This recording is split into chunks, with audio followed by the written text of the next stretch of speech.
This is lesson 6 in our class today on sheet and rill erosion assessment core terms and concepts, right? We're going to talk about the support practice factor, the last of the factor input factors in the original USLE equation, right? And so there's the original USLE equation. It's still the foundation of RUSLE2, RKLSCP equals A.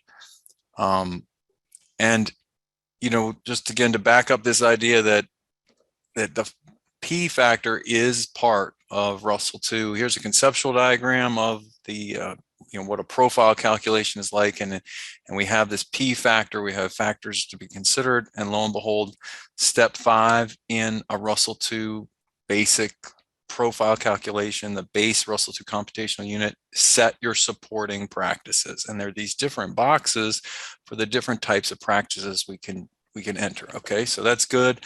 But what do these terms mean? What does support practice mean? We're going to get into that.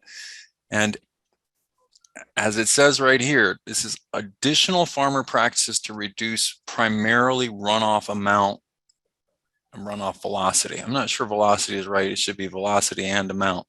But again, we've got two factors that RUSLE2 thinks about that are farmer controlled: the cover management factor, or the management, and the support. And I should emphasize that the support factor is a relatively narrow range of activities. Okay, you're going to hear that theme again and again. It's something you're rarely going to use when you run RUSLE2 in Virginia. But back to another point from a previous lesson. Okay, we look at this farming system, or this landscape from not Virginia, it's somewhere else. We've got this contouring going on. We can see the crop rows are following a contour, and we've got these contour buffer strips, right? These, especially on this field, you can imagine as water runs off the cropped area, it's being intercepted by these permanent vegetated strips, and you think, wow, that's impressive looking. A ton of work to lay this out. But folks, it does not protect the heart of the field, right? This is where the raindrop impact is going to happen when the soil is bare, and this is where the detachment is going to begin, where the sealing of the soil will occur, where the runoff will begin. And if it rains hard enough, these additional support practices, they're not going to catch everything, but they certainly are not going to protect what's in here. So P factor, core terms and concepts, is we use the term support practices in RUSLE2, and traditionally these are specific practices designed to reduce sheet flow and cut transport, right? So these practices do not reduce our splash detachment, our rainfall impact detachment, which is the core type of detachment that initiates sheet and rill erosion on these side slopes, right?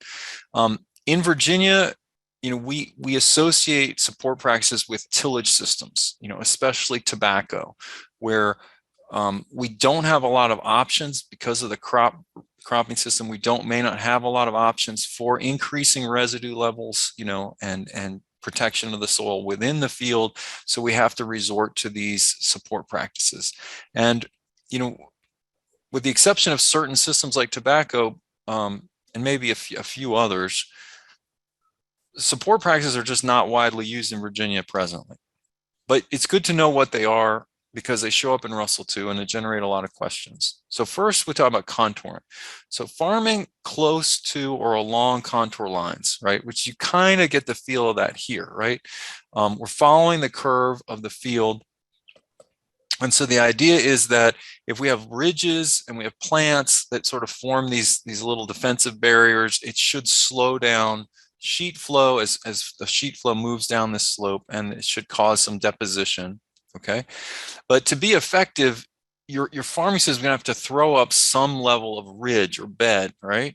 And so if we look at a continuous no-till type system, RUSLE2 doesn't give no-till a lot of credit for creating, little barriers of soil. So that's one thing to consider. But the size of equipment we have now in Virginia and our rolling topography, it's extremely difficult to follow the contour. I guess I'll go back and highlight this.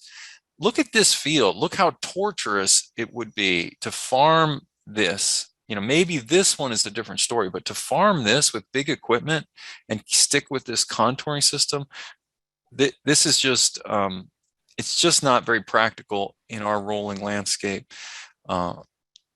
So some key terms that come up: row grade versus slope grade. So I'll give you an example. If we say the field for our topography representation, right, has an S, a slope of 5%. Well, if you run the rows straight up and down the hill, then the row grade would be 5%, right? So you can imagine, if we run the right up and down the hill, our slope grade is the same as our row grade, so we really are not getting any contouring benefit. Now, if we have perfect contouring, okay, and we follow the contour lines perfectly, then we'd have a 0% row grade. And the only reason I bring this up is because if you look at this screen right here in RUSLE2, you've got contouring, right? See rows up and down the hill as my selection, okay? Well, what is the row grade? So if you sighted your clinometer, right, your slope measuring device right down the row, the corn row, if the rows are running up and down the hill, kind of worst case scenario for contouring, then the actual row grade is going to be 8%. And that's because the slope we defined as 8%, right? So if you go across the slope, this row grade number will change. And I won't tell you about critical slope length, but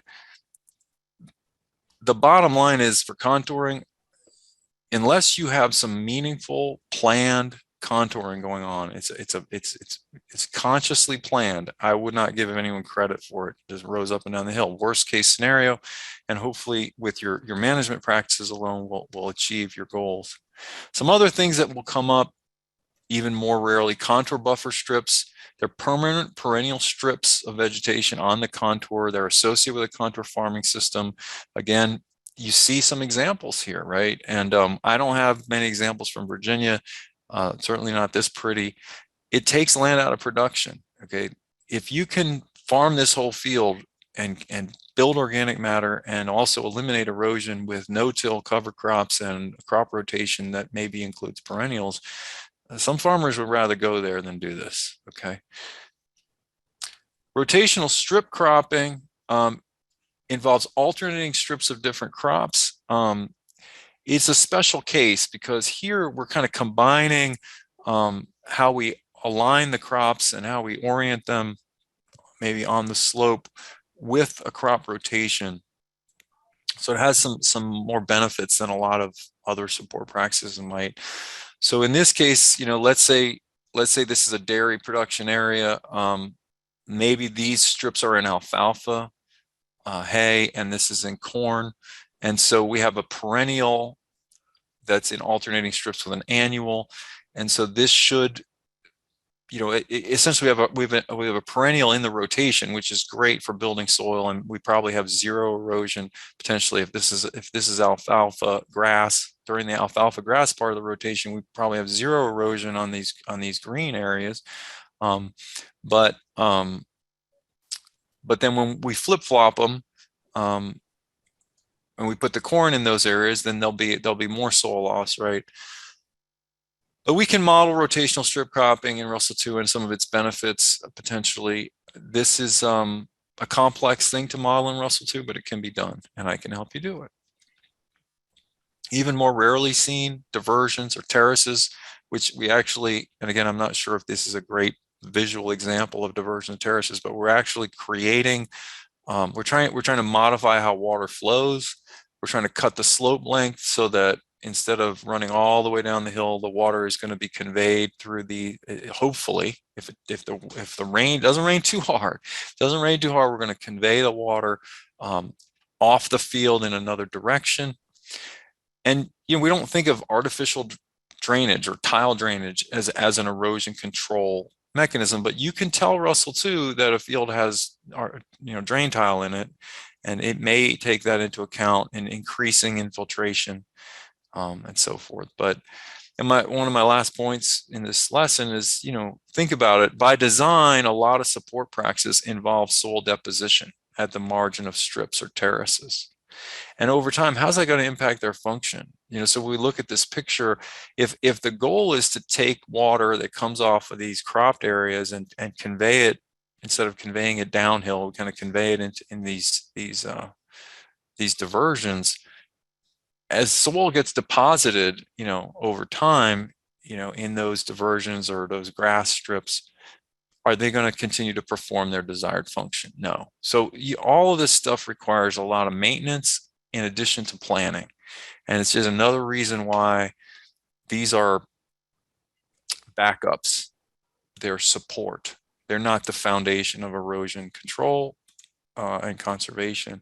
And so pretty much in conclusion here, it's this part of the RUSLE2 profile screen where you dig in and you see that contouring, strips and barriers, diversions and terraces or sediment basins, subsurface drainage. You will rarely, if ever, use these. When you do, it requires some time and judgment to input properly. You can call me. It's an advanced RUSLE2 topic for most people. The topic, the most common support practice that you might encounter would involve contouring. And my recommendation, as I said before, set it to rows up and down the hill.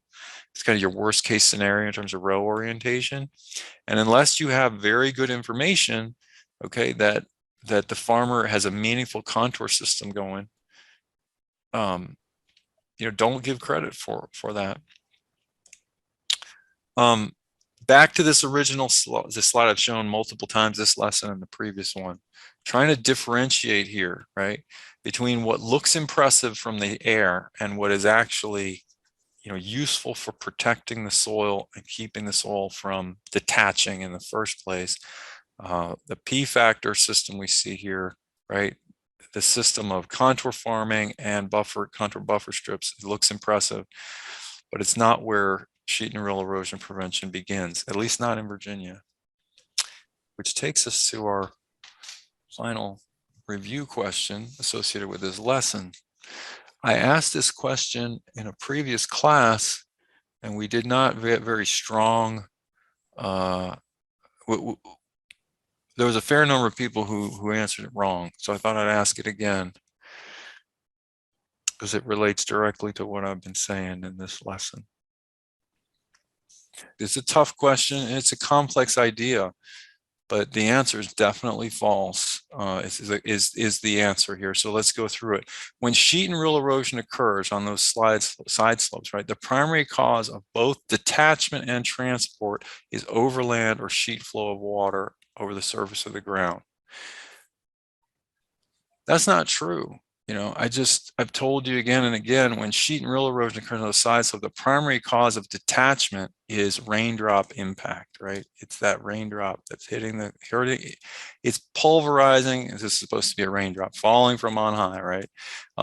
It's pulverizing those soil aggregates. It's breaking apart the aggregate, and the fines, they're then unleashed all right, so we want to stop that raindrop impact. That's the goal. So this is not true. The primary cause of detachment is raindrop impact. It's not overland flow or sheet flow of water over the surface of the ground. And I said here, support practice, strip cropping, contouring, terracing, main function is reducing the velocity or amount of overland flow should be the starting point for any ag erosion control effort. No, that's not true. So, the answer is a lot of double negatives here. The answer is false. And it's not easy to go over these, but this picture hopefully will help. Remember, to protect this area, and this is where we need to try to do everything we can to stop rainfall impact. And the water, I showed a video last time, we could show it again if we had to. Water that moves across these side slopes, it has surprisingly low energy. Even when you have a lot of water, if it moves in a sheet, it doesn't usually have enough energy to do a lot of detachment. And so we're not getting a lot of detachment from the sheet flow. We're getting a lot of detachment from the raindrops, and we've got to protect the surface, cover the surface. So these secondary practices, right, these buffer strips here, they're not our starting point. Okay. That is my lesson.